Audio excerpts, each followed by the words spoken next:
présence. Amen. Merci Père pour la vie. Merci Père car dans chaque circonstance, nous te rencontrons. Comme nous avons chanté, ta fidélité est grande dans chacune des circonstances, Seigneur. Amen. Nous pouvons compter sur toi, nous appuyer en toi, sur toi, sans mesure, car tu es fidèle. Amen. Car tu es notre berger, celui qui nous conduit. Pas celui qui nous conduit dans des zones arides, mais dans des zones bien verdoyantes pour faire paître, pour nous nourrir dans un havre de paix en Christ. Merci Père. Amen. Merci mon Dieu. Dieu éternel, Dieu tout-puissant, Dieu omniscient, omniprésent, omnipotent. Amen. Tu peux tout, tu veux tout. Amen. Tout est à toi. Amen. Alléluia. Tu as fait de nous, chacun d'entre nous, des héritiers. Alléluia. Amen. Tu es le roi des rois, Amen. de ceux qui ont hérité de ce que tu as fait hériter avec ton Fils. Merci Père. Merci Père. Merci Père. Amen. Merci Papa. Amen. Amen. Merci Père pour les leaders que tu as placés dans ce monde, les fils révélés que tu as placés, et les ambassadeurs qui sont sur la terre, Seigneur. Des ambassadeurs, des prédicateurs de bonnes nouvelles. Merci pour le leader que tu nous as tissé, que tu nous as préparé, notre apôtre Alain Léa, que nous saluons depuis ici, depuis l'ambassade qu'il a lui-même établie. Alléluia. Et Amen. par le Saint-Esprit également. Merci Père pour l'opportunité et l'honneur que nous avons de nous tenir dans une telle ambassade. Merci pour sa vie. Amen. Merci pour la bénédiction qu'il est pour plusieurs. Merci pour tous les leaders qu'il a placés à ses côtés, que je salue aussi depuis l'ambassade ici à Genève. Premièrement, la pasteur Rosie qui vous salue, qui n'a pas pu être présente aujourd'hui. Voilà, pas en forme, mais ça va. Elle nous suit sur Telegram, donc nous te saluons, pasteur Rosie. Nous saluons aussi la pasteur Christelle à Douala. Nous saluons aussi le prophète Yvan à Yaoundé. Alléluia. Nous saluons aussi les anciennes, la fille de Dieu Christelle, la fille de Dieu Diana. Je vous salue, toutes et tous, fils et filles de Dieu, au nom de Jésus-Christ, Amen. notre Seigneur, en qui nous avons mis toute notre confiance, toute notre espérance. Merci Père. Amen. Amen. Amen. Vous pouvez vous asseoir.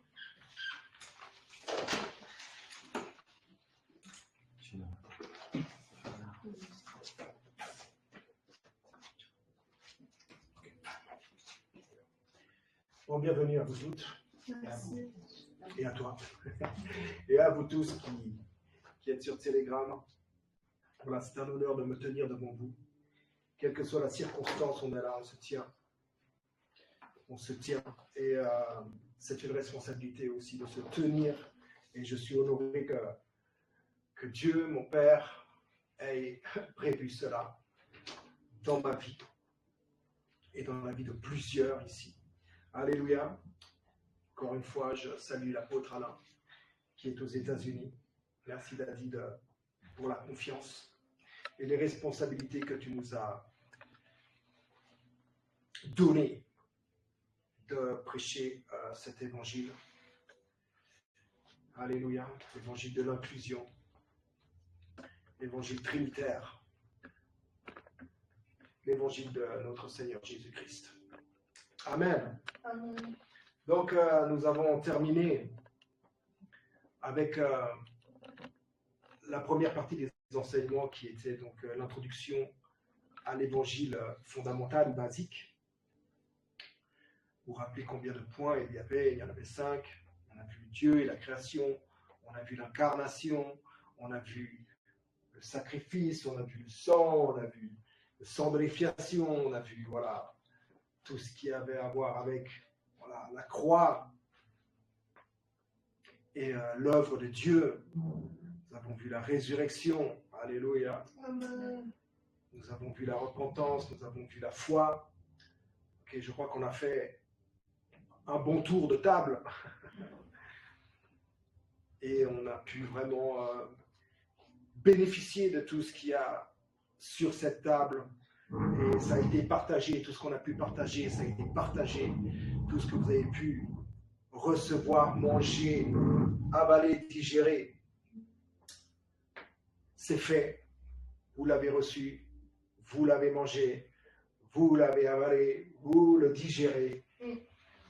Et certainement que vous allez rendre ça en fruit de gloire pour notre Dieu et Père. Alléluia. Donc nous sommes aujourd'hui rendus dans le deuxième. J'ai l'honneur d'ouvrir ce deuxième point qui est les fondamentaux de la Bible sur lesquels on va s'entretenir, j'imagine, durant le mois de juillet. On va voir. On ne s'est pas fixé réellement un point A jusqu'à un point Z, mais j'imagine qu'il y en aura en tout cas pour le mois. Donc c'est une bonne chose. Aujourd'hui, je vais parler de la Bible. Qu'est-ce que la Bible? D'où est sorti le mot Bible? Qu'est-ce qu'en réalité la Bible? Alléluia. Qu'est-ce que nous en dit aussi l'histoire et la parole de Dieu? Alléluia. La Bible, un livre ou des livres. Ok. Le mot Bible, en vérité, ne se trouve pas réellement inscrit comme ça dans la Bible. Genre la Bible, la Sainte Bible. Et la raison pour laquelle elle ne s'y trouve pas, que ce mot ne s'y trouve pas, de cette manière dont on entend ce qu'est la Bible, la Sainte Bible, la Sainte Parole de Dieu, c'est que Dieu n'a pas dit que ce que nous tenons en main, comme livre, la Bible, serait appelé la Bible ou la Sainte Bible. Donc on va aller un peu à l'origine du mot Bible. Et son origine, elle remonte à 11 siècles avant Jésus-Christ, en Phénicie, dans une ville qui s'appelle Byblos. B-Y-B-L-O-S. En Phénicie, qui est, voilà, le Liban actuel en vérité. Voilà, dans le Midwest, dans le Proche-Orient. Et c'est là-bas, à Byblos, qu'était produit en grande quantité du papyrus. Et les Phéniciens en faisaient commerce. Et il est bon de savoir aussi que les Phéniciens sont une de ces civilisations, un de ces peuples qui a inventé un des premiers alphabets. Ce n'est pas les inventeurs de l'alphabet, mais ils sont vraiment dans les premiers à l'avoir fait, avec presque autant de caractères qu'on retrouve aujourd'hui dans notre alphabet de A à Z. Ok? Et il y avait aussi à Byblos, et c'est important en fait, de comprendre ces choses et d'où, de comment on retrouve le mot Bible sur nos Bibles. À Byblos, il y avait aussi une des écoles de scribes les plus réputées de l'Orient. Et c'est à cause de tout ce qui tournait autour du papyrus et de cette ville et de ces Phéniciens, de ce commerce fait autour du papier, papyrus, que le grec ancien a traduit le mot livre à partir du nom de cette ville, qui est Byblos. Et le grec ancien est traduit comme Byblos, la même chose. Là, c'est BY. Là, on pourrait dire, je ne pourrais pas vous dire là, exactement la lettre qui fait I. Parce que, voilà, le grec, c'est une autre manière d'écrire. Mais en tout cas, le mot livre, dans le grec ancien, est traduit par biblos. À cause de tout ce qui tournait autour de la phénicie, du papyrus. Non. Par exemple, on peut voir, et en fait, le mot biblos, il se retrouve à différents endroits dans le Nouveau Testament. Et on peut, mais vraiment dans beaucoup d'endroits en fait. Là, je vais vous sortir par exemple Acte 1 au verset 20, même pas l'entier du verset, juste pour illustrer. Celui qui écrit Acte, c'est donné à Luc, c'est Luc qui a écrit les Actes par exemple. On viendra par la suite à parler de toutes ces choses, de l'Ancien, du Nouveau, de la période d'écriture de la Bible, les différentes sections, à quoi c'est rattaché, etc. Vraiment, on va s'entretenir vraiment autour de cela. On va traiter des testaments aussi, de l'Ancien Testament, du Nouveau Testament. Qu'est-ce que ça veut dire? Où c'est qu'on en est avec la compréhension, la connaissance de ces choses? On va pointer un peu des choses qui sont erronées et des choses qui sont, et qui peut-être ne sont pas encore bien éclairées, illuminées en nous. Donc, ça va certainement amener certains éclairages, certaines révélations. Ça va vraiment être bien.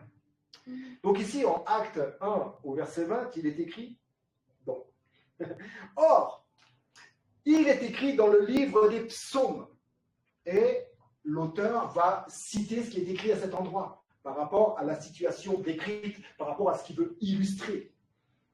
Mais quand il dit dans le livre des psaumes, le mot livre, c'est biblos. Il est écrit dans le livre, au singulier, biblos, des psaumes. Et c'est bien de noter que ça, c'est le singulier, car le pluriel du mot biblos, en grec, est biblia. Plus précisément, ta biblia. Mais on va retenir biblia, qui veut dire, le pluriel, les livres. Donc, en fait, le terme Bible n'est qu'un nom d'emprunt. Et en tout cas, ce qu'on peut être sûr, que ce n'est pas un nom donné ou voulu par Dieu. Réellement. Et c'est pas grave en soi. C'est pas super grave. Mais c'est juste pour mettre la compréhension et peut-être ôter quelques idées préconçues par rapport à ce livre ou à ces livres et au nom de ce livre. Le terme biblia s'employait aussi pour désigner une bibliothèque. Okay? Et c'est ce que forme justement la Bible. Une bibliothèque, un ensemble de livres. Et je vous ai cité quelques exemples. Dans Luc 3.4, dans Galates 3.10, dans 2 Timothée 4.13, il est question justement de livres. Dans 2 Timothée 4.13, par exemple, c'est Paul qui parle à son disciple, à son fils véritable dans la foi, et qui lui dit « Rapporte-moi, en même temps que mon manteau de Troas, là-bas, que j'ai laissé là-bas à Troas, rapporte aussi les livres, et les papyrus, et les livres. » Biblos. Dans Luc 3.4, c'est de nouveau l'auteur Luc qui cite le livre de, je crois, d'Ésaïe. Dans Galates 3.10, c'est l'auteur Paul qui cite dans le livre de la loi. Donc, et toujours avec cette appellation, cette traduction du grec ancien, Biblos. Donc, c'est bien rattaché à un livre ou à des livres. On a vu que c'est un pluriel, biblia, donc c'est rattaché à un ensemble de livres. D'accord? Une bibliothèque, en fait, ce qu'on a dans les mains, c'est en modèle réduit. Alléluia! Gloire à Dieu. En fait, quand tu marches avec ta Bible, mets ton papier, faites-moi ta Bible.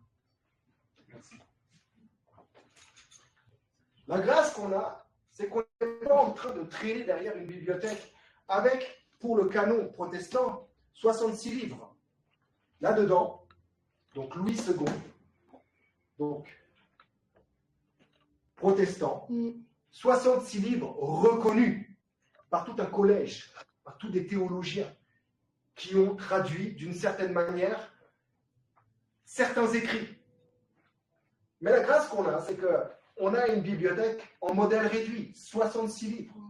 Quelques explications. Au lieu de traîner tout un wagon de livres, imaginez 66 livres à porter là. Merci. Donc, de la Genèse à l'Apocalypse, 66 livres dans le canon protestant.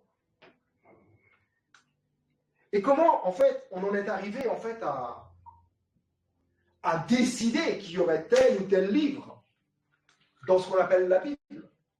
Vous avez peut-être sans doute un jour entendu parler des apocryphes. Oui. C'est des choses qui sont apocryphes à côté, laissées à côté en fait. Des choses secondaires, des choses qu'ils ont plutôt décidé dans un collège de ne pas assembler à la Biblia. Parce qu'ils se sont dit, voilà, c'est pas Dieu qui a choisi les livres qu'il y aurait dans la Biblia. C'est pas Dieu.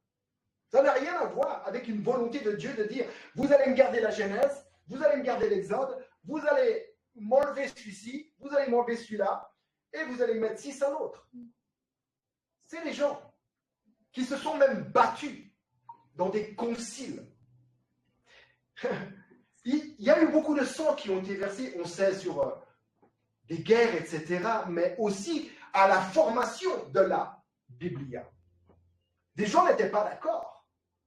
Les conciles, là, les réunions, c'était dur. Les gars, ils n'étaient pas d'accord. Non, celui-là, je veux... Non, mais celui-là, non. La même chose pour former le credo catholique. Entendez, le credo catholique universel. Il y a eu beaucoup de rage autour de ce credo. Beaucoup de lutte. Le credo, le premier, a été formé en 325 et ils en ont formé un autre en 380. Et c'était toujours avec des tensions énormes. Certains ne reconnaissaient pas la nature de Christ telle, comme ci, comme ça, comme, et l'autre les reconnaît comme ci, comme... Et beaucoup de lutte autour de tout ça. Nous, aujourd'hui, on est là en 2024, on est assis tranquille, on a une bibliothèque à portée de main, pas lourde, et on lit, on ouvre et on ferme, mais on ne se rend pas compte ce qu'il y a derrière.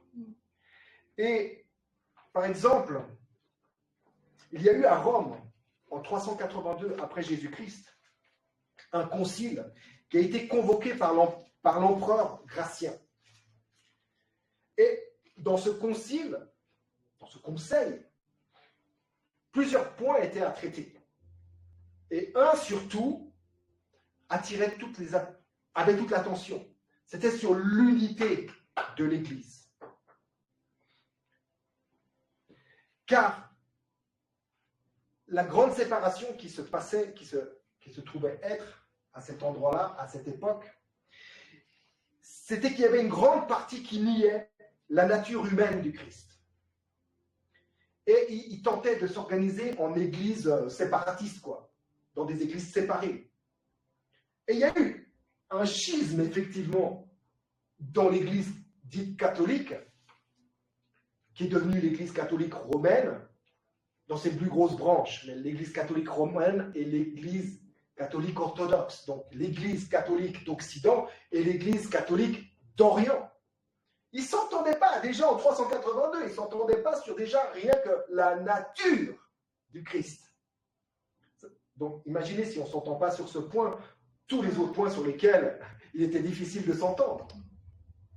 Et c'est pour ça qu'en fait, à ce concile, qui a été en fait convoqué par l'empereur Gratien, est insufflé par un autre qui dit il faut, empereur, il faut, je ne me rappelle plus le nom, excusez-moi, mais il faut absolument faire ce conseil parce que là, ça commence à devenir vraiment difficile, l'entente entre nous, entre les chrétiens, entre les frères. On n'est plus d'accord sur déjà la nature du Christ. Voilà, donc il faut réunir. Et à ce concile de 382, en fait, très peu de personnes de l'église d'Orient sont venues. Très peu. Quasiment personne qui était représenté de l'église d'Orient. Constantinople, là-bas, Byzance, Alexandrie peut-être. Il y avait déjà une grande séparation. Et c'est en fait à ce concile qu'ils ont formé le canon biblique. Parce qu'il fallait contrer en fait les hérésies qui venaient et qui montaient en fait. Donc il fallait un modèle. Il fallait quelque chose, un canon, quelque chose qui démontre que c'est comme ça. Et pour démontrer que c'est comme ça, il faut mettre ça, ça, ça, ça et ça et ça. Et ils ont dû travailler à cela. Donc, de ce concile est ressorti un décret qu'on appelle, que vous pouvez trouver si vous recherchez, le décret de Damas. Pas de Damas, de Damas. C'est un gars. Où il fallait maintenant parler des divines écritures. Il fallait parler des divines écritures, c'était maintenant. C'était tellement chaud. De ce que recevait l'Église catholique universelle et de ce qu'elle devait éviter à tout prix. Quel genre d'hérésie, justement? La première, la plus grosse, sur la nature du Christ. Ils ont donc créé, à ce titre, le canon biblique. Vous avez déjà entendu parler du canon biblique? Voilà, le canon biblique. Il y a des papes qu'on a canonisés aussi, qu'on a décidé de mettre le nom des gars quelque part sur le marbre, sur les livres d'histoire. Voilà, tac, tac, tel pape. Bref, là, on est dans le canon biblique. Donc,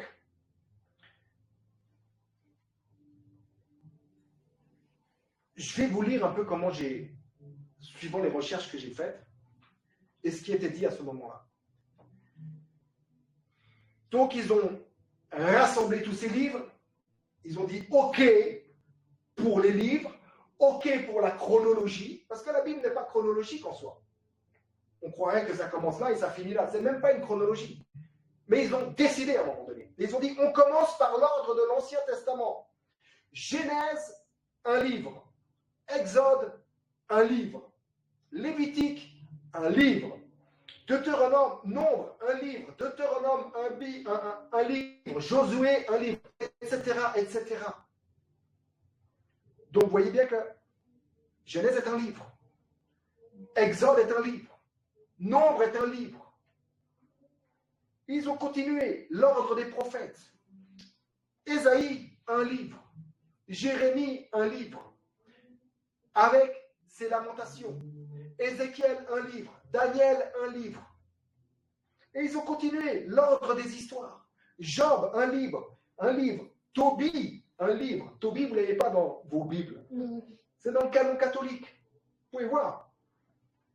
Tobie, un livre. OK? Ruth, un livre. Etc. Esdras, 2 livres. On n'a pas les 2 livres d'Esdras dans le canon protestant, par exemple. C'est bien plus tard, quand les protestants sont venus, ils ont refait les conciles et ils ont décidé aussi à leur tour ce qui était juste, quel était le modèle que maintenant les protestants, que ceux-ci en tout cas, qui avaient renoncé et refusé beaucoup de choses de l'Église catholique, quel était le modèle maintenant, quel était le dogme, la doctrine et quel était le modèle à suivre. Le modèle d'étude, le modèle, voilà. Puis l'ordre des Écritures du Nouveau Testament est éternel. Ils ont dit ça comme ça. Puis l'ordre des Écritures du Nouveau et éternel Testament que l'Église sainte catholique reçoit. Qu'elle recevait donc, qu'elle reçoit. Oui, je reçois. Ok, on reçoit ce livre. Il y avait des piles de livres et ils ont dit celui-ci on reçoit, celui-ci on ne reçoit pas. Celui-ci on reçoit, celui-ci on. Alors, l'ordre des Écritures du Nouveau et éternel testament que l'Église sainte catholique reçoit. Évangile, un livre selon Matthieu, un livre selon Marc, un livre selon Luc, un livre selon Jean. C'est ce qui est marqué sur les notes du concile en vérité. Un livre, un livre, un livre, un livre, un livre. Donc vous voyez bien qu'ils ont constitué à ce moment-là la bibliothèque de tous ces livres. Un livre, un livre, un livre.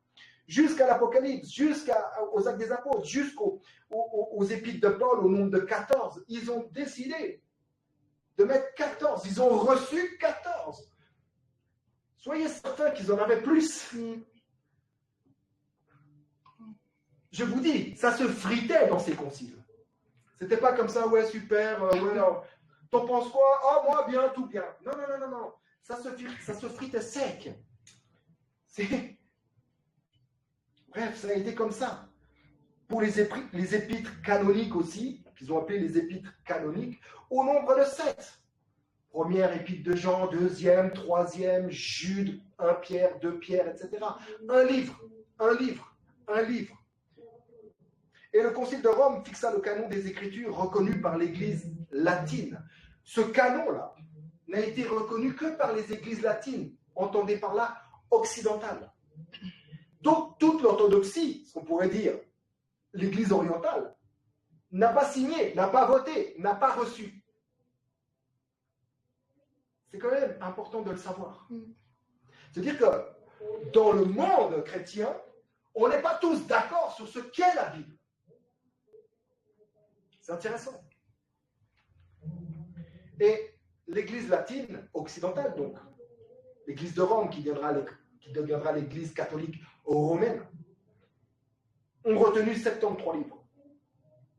Et cette liste a même été confirmée à 2 reprises, au Concile de Carthage en 397 et en 419.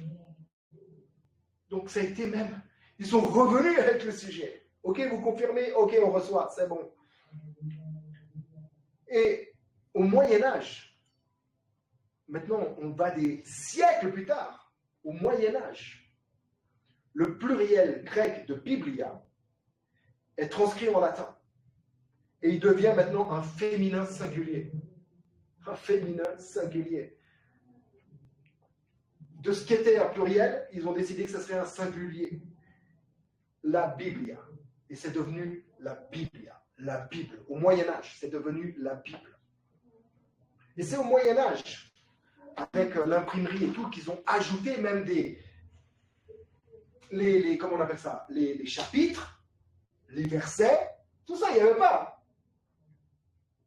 C'est les gens qui ont décidé. Ce n'est pas Jean qui a écrit l'évangile de Jean ou l'Apocalypse, qui a dit, voilà, voici mon premier point et mon premier chapitre, et voici mes 22 versets. Voici mon deuxième, et voici mes tant de versets.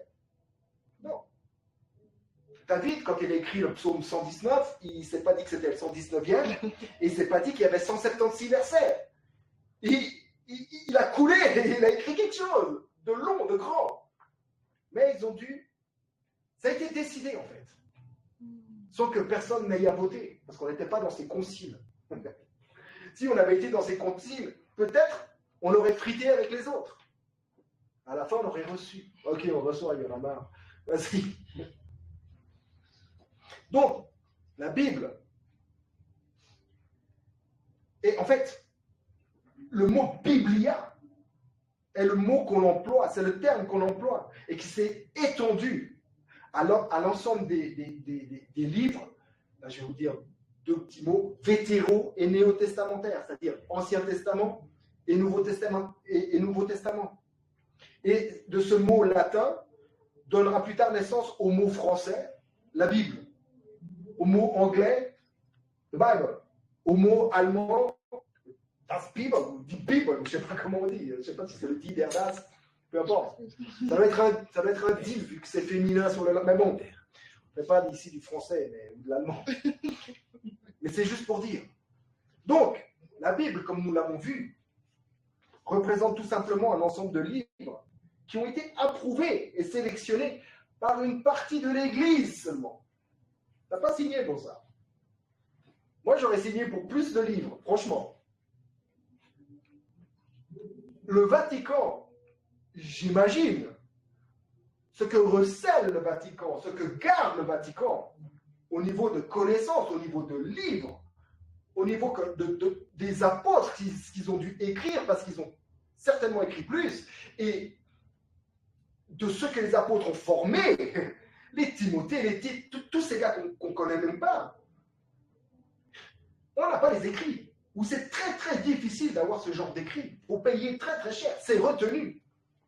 La connaissance, sachez une chose, c'est qu'elle est retenue, parce qu'une chose, ils le savent, mon peuple meurt faute de connaissance. Donc, il est toujours mieux de retenir la connaissance pour pouvoir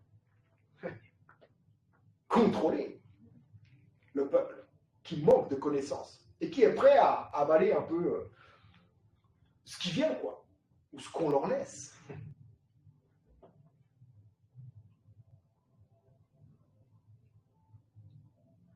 Ok. Donc, on a vu un canon, ce que c'est un canon, n'est-ce pas? Le canon biblique, quand vous entendrez canon, c'est juste un mot grec qu'on retrouve dans la Bible, qui parle de règles, de principes ou d'un modèle à suivre. Paul a écrit aux églises d'Asie, donc Galates, ce qui compte, ce n'est pas d'être circoncis ou incirconcis, ce qui compte pour Dieu, c'est la nouvelle création. Et maintenant, il va dire paix et miséricorde sur tous ceux qui suivront ce canon, cette règle. La règle du Nouveau Testament, c'est la nouvelle création. Le canon, en vérité, c'est pas ce qu'il est en train d'écrire l'épître aux Galates. Le canon, la règle, le principe, le modèle à suivre, c'est la nouvelle création. Oui, il dit ça, paix et miséricorde sur ceux qui suivront ce canon, cette règle. La nouvelle création, c'est important, parce qu'on parle d'Ancien et de Nouveau Testament. Et on pense, en fait, en tant que chrétien, que c'est bon de suivre aussi l'Ancien Testament. C'est des réflexions, et c'est des choses. Ben, par grâce, aujourd'hui, on va soulever un peu ces choses. On va soulever un peu le sujet. Mais la règle, selon l'apôtre Paul, qui a quand même reçu, vous savez combien de révélations de la part du Seigneur, qui nous concerne directement, en tant que chrétien, en tant que cryogéné, en tant que habité de Dieu, en tant que demeure de Dieu. Le canon, la règle, le modèle, c'est la nouvelle création, c'est ce qui compte. Et ce n'est pas l'ancienne création. Et dans l'Ancien Testament, il est bien question de l'ancienne création qui ne voit qu'une ombre à venir et qui parle par rapport à cette ombre. Je parle des prophètes de l'Ancienne Alliance. On va entretenir aussi sur l'Ancienne Alliance. Qu'est-ce qu'on entend par ancienne alliance? Ce n'est pas aujourd'hui, mais on va entretenir parce que il faut comprendre, il faut connaître en fait. Et c'est une grâce de pouvoir connaître et d'entrer dans ce genre de sujet. Ok? En soi, on ne peut pas renier que la Bible soit un recueil de textes sacrés. On ne peut pas le renier. On n'est pas là pour renier la Bible ou quoi que ce soit. On reconnaît ce qu'il y a dans la Bible. Mais quand même, aujourd'hui, il y a des écoles de théologie qui disent que la Bible,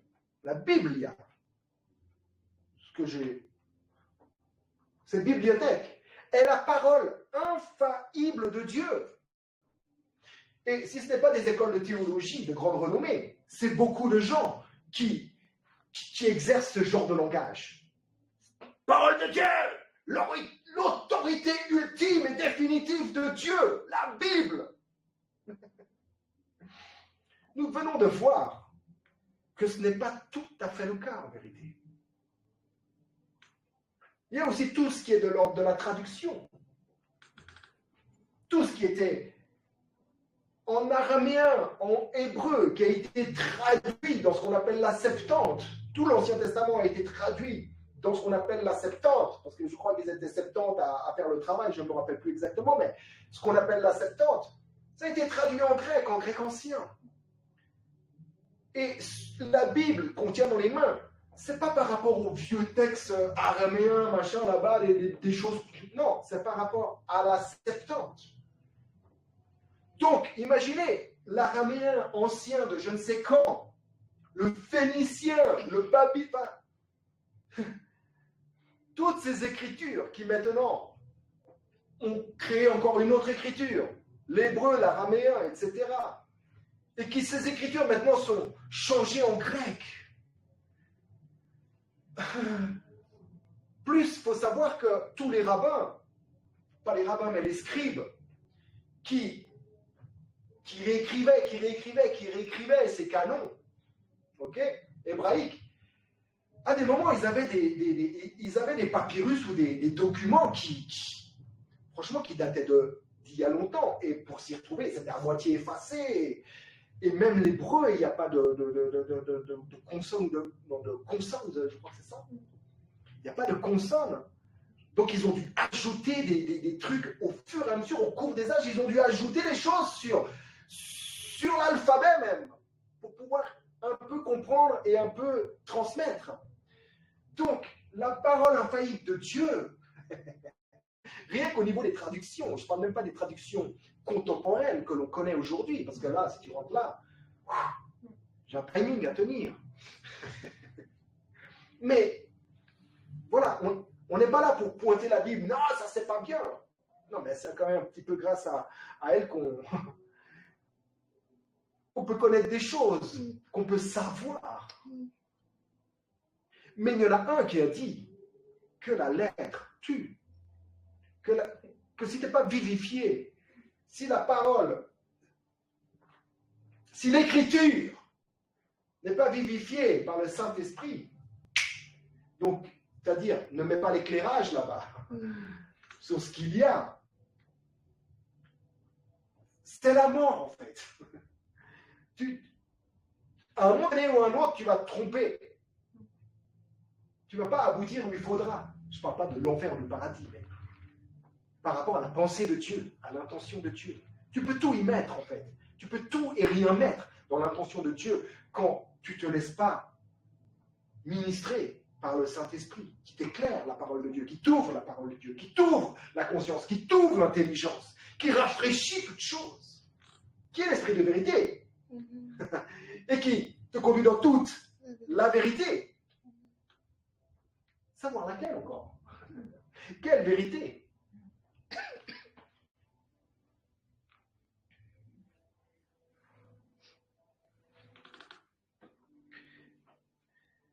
Quand on regarde les oracles de Dieu déclarés par les prophètes, déjà un oracle de Dieu, qu'est-ce que ça veut dire?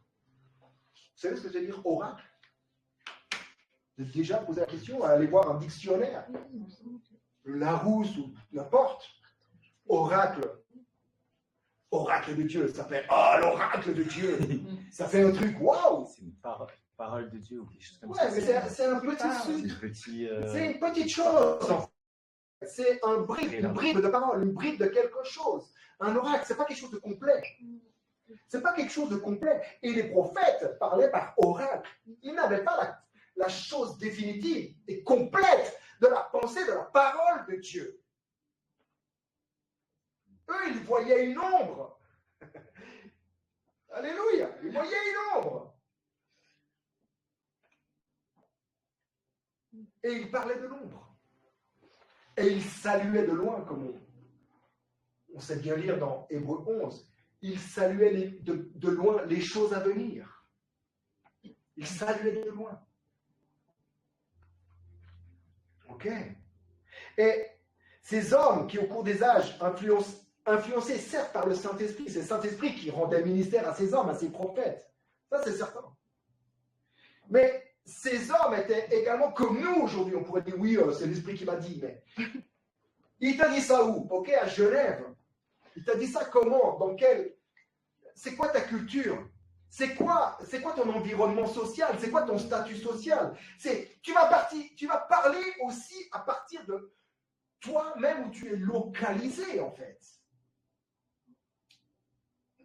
Non, mais c'est clair. Et pareil, ces personnes, étaient influencés par leur environnement, leur statut social. Imaginez quand le prophète, il parle sur les ennemis là-bas d'Israël. Le gars, il envoie le feu là-bas. Il dit, vous allez prendre très, très, très, très cher. Ok, nous, on aime ceux de notre peuple, mais les autres, on les considère comme nos ennemis. Il faut les haïr et les tuer. Vous voyez ça dans l'Ancien Testament. Vous voyez quand même que Dieu, il dit des trucs, tu te dis, mais attends, Dieu, il a dit ça, maintenant il a envoyé son fils parce qu'il a tant aimé le monde. Mais quand il a bien aimé le monde? À l'instant T, il s'est dit, tiens, maintenant, je change d'avis, j'aime le monde, j'arrête le carnage, et j'envoie mon fils, et je l'envoie au carnage. Et puis voilà, et puis ceux qui l'acceptent, ils ont part à quelque chose de bien, et ceux qui ne l'acceptent pas, ouais bon, ils ont de nouveau part au carnage, et encore. Non mais c'est un vrai sujet, en vérité. C'est quelque chose qui est là, des fois on n'en parle pas, on laisse ça en sourdine, parce qu'on n'a pas envie de soulever le truc, parce que... mais c'est bien, on a l'occasion. Alléluia. Alléluia. Donc, on a vu ils ont retranscrit l'intention de Dieu, par l'Esprit de Dieu, dans ce que l'on appelle, dans la Bible, mais c'était dans les Écritures, on appelle ça les Écritures. Des oracles. Mais regardez, Matthieu, vous pouvez prendre Matthieu 5, versets 21 à 48, et vous verrez bien, Jésus, c'est la parole de Dieu, n'est-ce pas? C'est lui qui a parlé. Les oracles de Dieu, c'est Jésus qui donne les oracles de Dieu. Il est la parole de Dieu, oui ou non? Amen. Jean 1, au commencement était la parole. Et la parole était qui? Elle était Dieu. Et la parole était avec qui? Avec Dieu. Et qu'est-ce qu'elle a fait, la parole? Elle a tout fait. Rien de ce qui est fait n'a été fait sans elle. Amen. Ok? Et dans cette parole, il y a la vie. Dans cette parole, il y a la vie.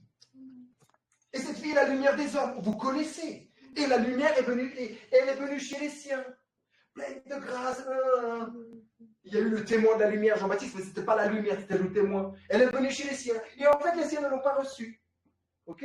Mais ceux qui l'ont reçu, on leur a été donné le pouvoir de devenir enfants de Dieu, etc. Elle s'est faite chair, pleine de grâce, etc. Voilà. Et cette parole vient du sein du Père. Alléluia. Amen. Et vous voyez que cette parole maintenant est incarnée, elle est là, Matthieu 5. Et qu'est-ce que dit Jésus?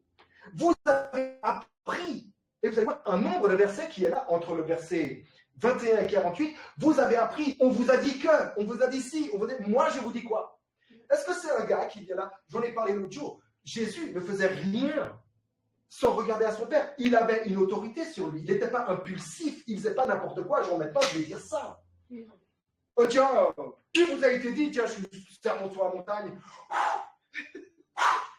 Ok? Vous avez entendu.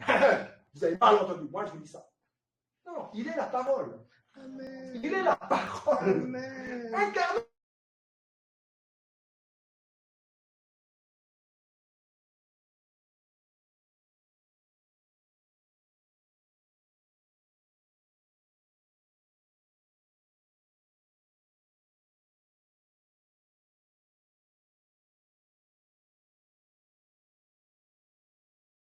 Vous avez appris à fonctionner comme ça.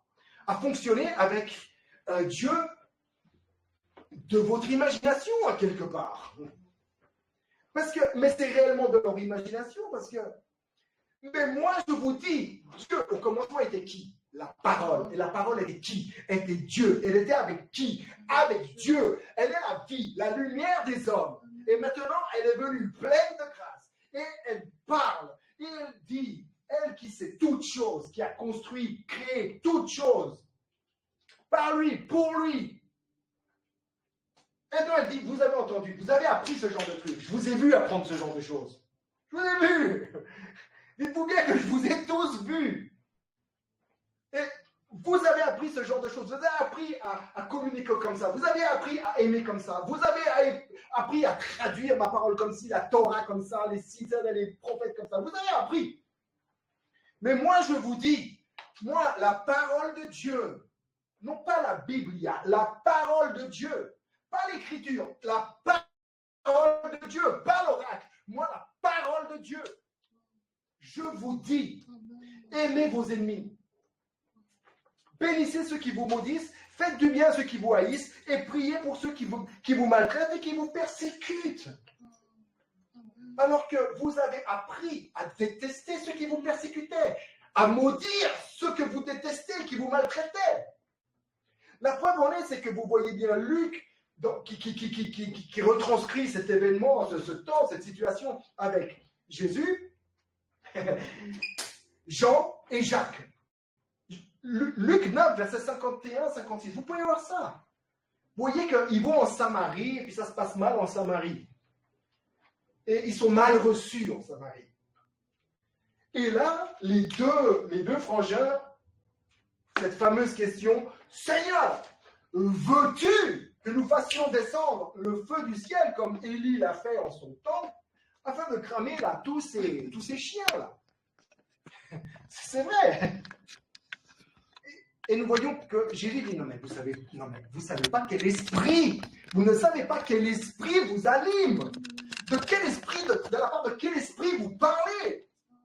Le Fils de l'homme n'est pas venu pour perdre, mais pour sauver. Il n'est pas venu pour perdre les âmes, mais pour sauver toute âme.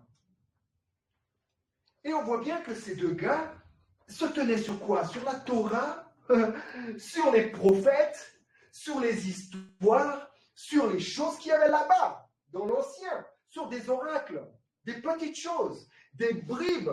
Ils parlaient à partir du nombre. Ils parlaient déjà dans l'ombre, alors que la lumière, elle est là. Mais ils étaient dans l'ombre, parce que, rappelez-vous, Philippe, montre-nous le Père. Il était vraiment dans l'ombre. Mais hey, je le suis. Pas je le suis, c'est pas je le suis. Celui qui m'a vu a vu le Père. Le Père était avec Christ. Ensemble. Le Père, le Fils, le Saint-Esprit. Mais personne ne voyait ça.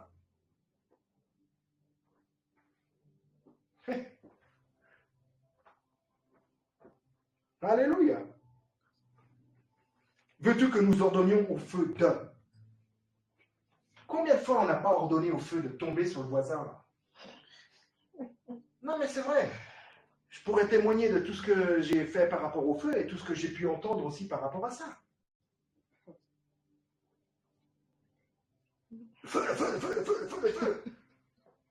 L'autre est en train de souffrir et t'envoie encore le feu. C'est bizarre. Donc on se tient sur quoi en fait? Sur quoi on se tient en vérité? Sur quel principe? Sur quel modèle? Sur quelle règle? Sur quel canon? Plutôt celui-là. C'est Dieu qui sauve. Ni la Torah, ni la Bible, ni rien qui se trouve dans ta Bible ne sauve. Ta Bible ne sauve pas. Elle ne sauve pas. C'est pas un livre magique, c'est pas un grimoire. La Bible n'est pas éternelle en soi. C'est vrai. C'est du simple papier qui peut brûler, qui peut s'écorner. Moi j'ai des Bibles, j'ai les feuilles qui se tirent là. J'en ai une, j'ai perdu tous les 15 premiers chapitres de la Genèse, j'ai déjà plus ça, donc c'est plus la parole de Dieu. Non, c'est Dieu qui sauve. Amen. Et il y a des superstitions qui tournent autour de ce livre, de ouf.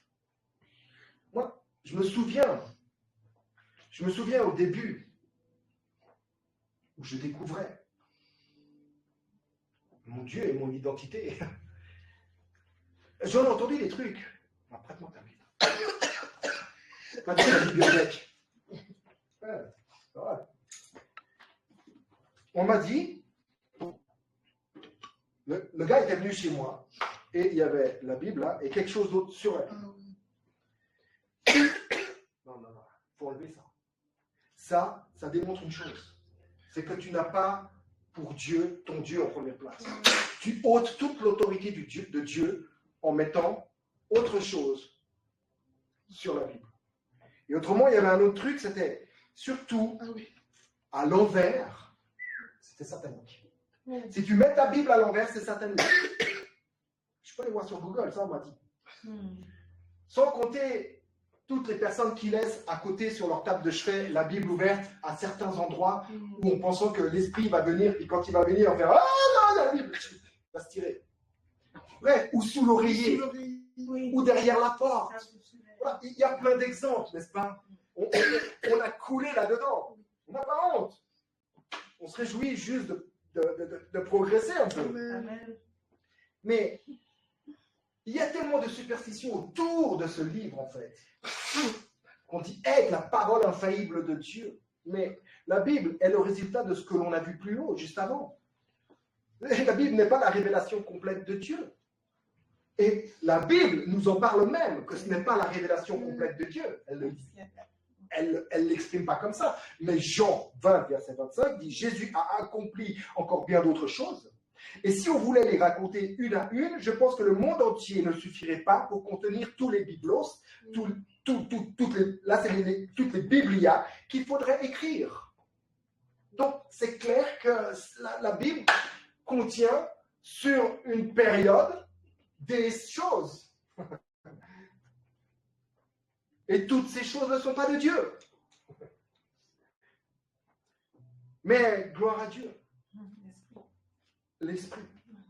Quand l'Esprit de vérité sera venu. L'Esprit de vérité. C'est bien une entité, c'est bien une personne. Quand l'Esprit de vérité sera venu, il vous conduira. Il vous conduira dans la vérité tout entière, car il ne parlera pas de lui-même, mais tout ce qu'il aura entendu, il le dira. Imaginez ce qu'il a entendu de l'Esprit. Imaginez la personne du Saint-Esprit qui tout ce qu'elle a entendu. Et la promesse du Fils qui parle. Et on a ça, merci Seigneur, dans la Bible. Il parle à ses disciples, mais il ne parle pas que à ses disciples, il sait. Il parle à tous ceux qui voudront, qui croiront, qui s'y confieront. Et on voit que l'Esprit va parler de tout ce que le Fils a dit. Il dira, et il vous annoncera les choses à venir. Il manifestera ma gloire, car il puisera dans tout ce qui est à moi et vous l'annoncera. Il puisera dans tout ce qui est à moi et vous l'annoncera. Imaginez, il puisera, imaginez le puits, là. Débouché, puits. Le puits est débouché, ça fait longtemps. Il puisera, imaginez ce qu'il puise et tout ce qu'il vous donne à boire. Alléluia. Amen. Et maintenant, on voit le Père qui entre en scène. La personne du Père qui envoie le Fils. Qui envoie gracier le monde par son Fils. Tout ce que le Père possède m'appartient à moi aussi. Tout ce que le Père possède, dit le Fils, m'appartient aussi. Voilà pourquoi je vous dis qu'il puisera le Saint-Esprit. Il l'exécutera en fait, il est l'exécuteur. Dans ce qui est à moi, il vous l'annoncera. L'écriture est inspirée de l'Esprit de Dieu. Et ce n'est pas comme souvent nous pouvons l'entendre, la Bible qui est l'autorité finale. Infaillible. Non, l'autorité finale et infaillible, c'est Christ. C'est Christ. Et Christ n'est pas la Bible. Il y a Christ dans la Bible. Mais Christ n'est pas la Bible. Et la Bible n'est pas Christ. C'est un recueil qui nous annonce effectivement la personne centrale qui est le Fils. Jésus, la parole de Dieu. C'est lui l'autorité finale de toute la révélation. C'est lui qui définit toute la révélation. Ce n'est pas la Bible. Jésus dit, dans son sermon sur la montagne, comme on aime à le dire, je ne suis pas sûr que quand il a commencé à prêcher, il s'est dit, je mettrai ce titre. C'est pas Dieu qui a mis le titre, le sermon sur la montagne. La femme adultère, tous ces trucs-là, c'est pas... Rien à voir. Mais il a dit, cherchez d'abord le royaume des cieux et sa justice. Et c'est qui? C'est qui le royaume des cieux et sa justice? Cherchez-moi. C'est moi qui suis la révélation. totale et finale et complète. Vous avez un outil, la Bible, certes, mais on a un exécutant qui est le Saint-Esprit et qui met la lumière Amen. et qui nous partage tout, qui puise de tout ce qui est et qui nous le donne. Il est prêt à le faire, il veut le faire. Dieu peut tout, mais Dieu veut tout également. Dans le sens de vouloir te donner tout, son cœur.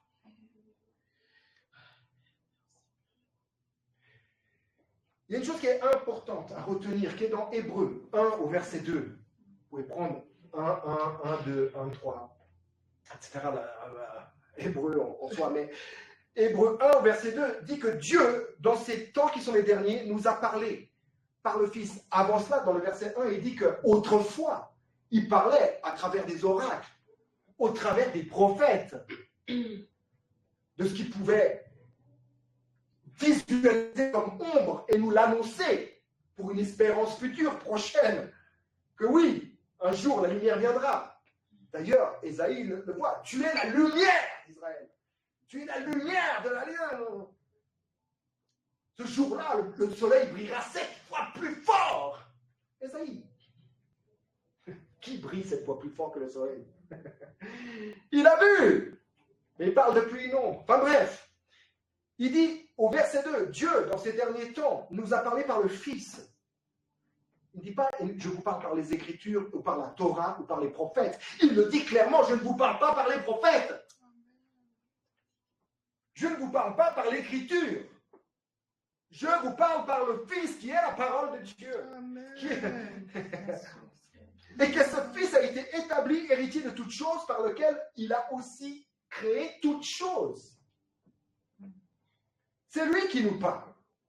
C'est lui. Notre livre, si on voudrait bien. C'est lui le livre.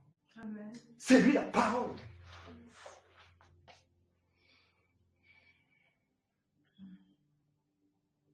C'est pas la Bible qui a été rendue héritière de toutes choses, qui a créé toutes choses. C'est pas la Bible.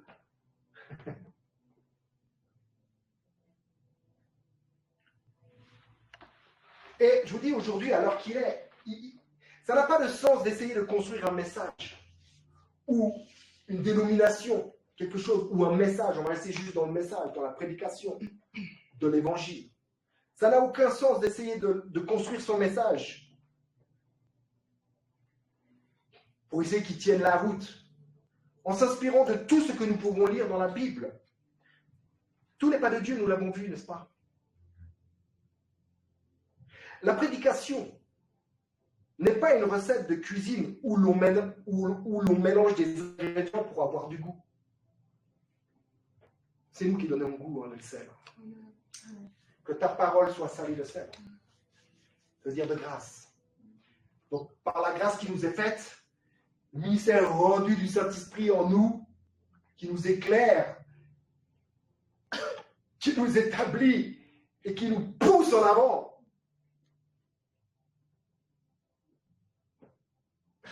Nous avons vraiment à prêcher le vrai évangile, l'évangile de la réalité, pas l'évangile de son imagination ou de sa production. Prendre un peu David, prendre un peu ça, prendre un peu Moïse là-bas, un peu Josué, un peu ci, un peu ça, c'est bien beau. Je l'ai fait moi-même. Je l'ai fait moi-même souvent. Oui, pour essayer de pointer et illustrer quelque chose. C'est vrai, ok. Mais Dieu ne nous parle plus de cette manière. Il nous parle par son Fils. Et il se trouve que son Fils, et il trouve que son Père, qui est notre, est là aussi. Il se trouve que le Saint-Esprit fait demeurer toutes ces choses. Nous fait demeurer dans le Père et dans le Fils. Dans leur compagnie, on pourrait dire. En leur compagnie, dans leur amour. C'est merveilleux. Et c'est pour ça que Dieu veut s'adresser par le Fils. À travers des fils.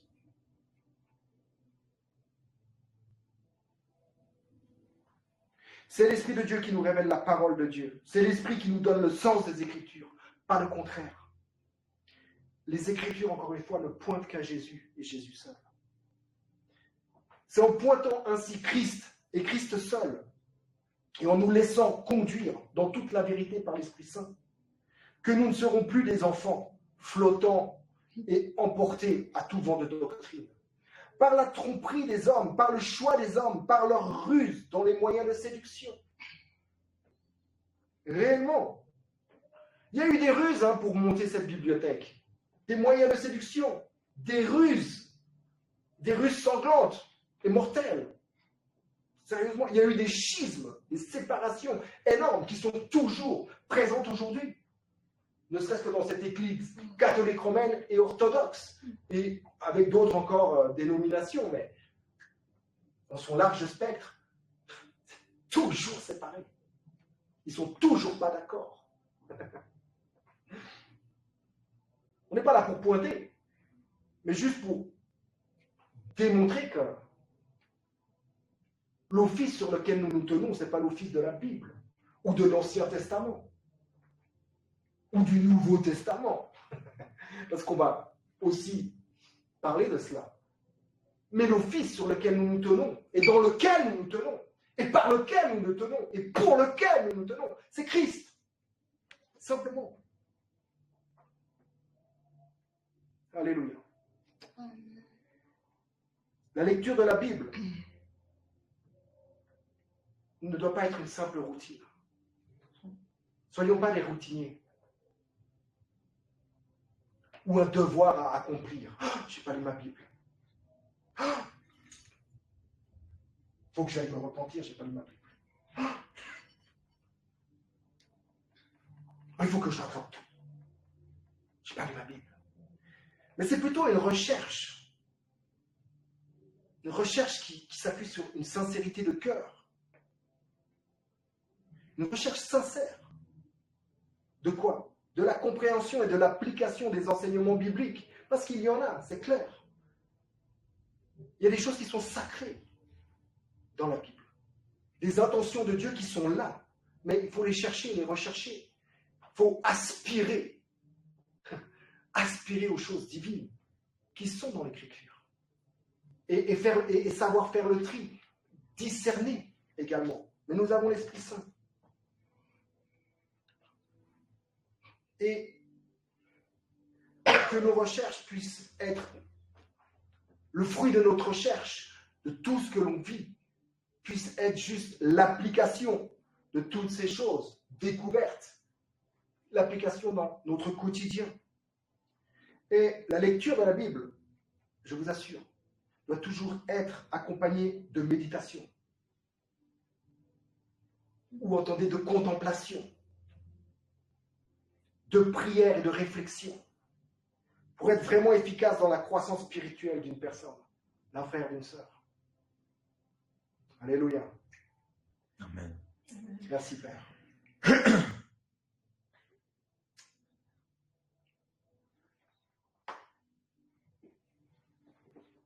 Alléluia. Père, nous te remercions pour ce temps. Nous te remercions, Seigneur. Alléluia. Car Christ et Christ seul est la révélation totale et complète et définitive de tous les oracles de Dieu. Il est la substance de tout ce qui a été dit. La substance de leur foi, de leur espérance, de leur oracle. Il est la substance de toutes ces choses. Alléluia. Et elle est maintenant révélée. Elle est maintenant révélée. Et il t'a plu de nous la révéler en nous, Père. Merci. Merci pour cette Bible, cette bibliothèque qui est là devant nous, sur laquelle on peut plonger nos regards, puiser à la lumière des Écritures et te trouver toi, trouver ton intention, trouver ta respiration, trouver ton cœur.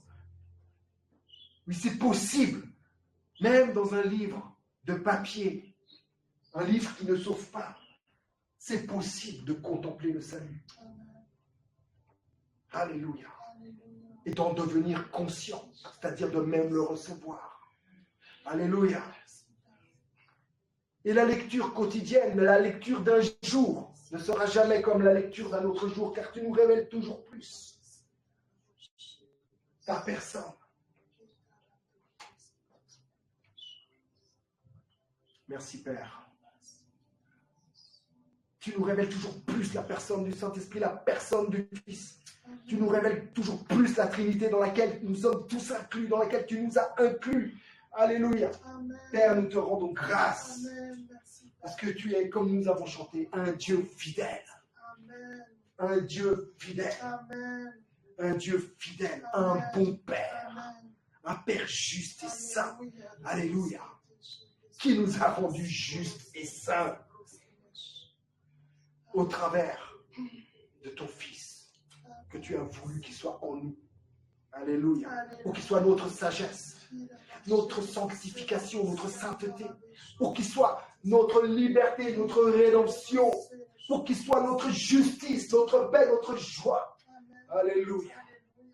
Merci Père pour le ministère du Saint-Esprit en chacun, en chacune. Merci. Merci pour la lumière que tu projettes sur le Père et le Fils, qui nous réjouit et nous ravit au plus haut degré. Amen. Amen. Amen.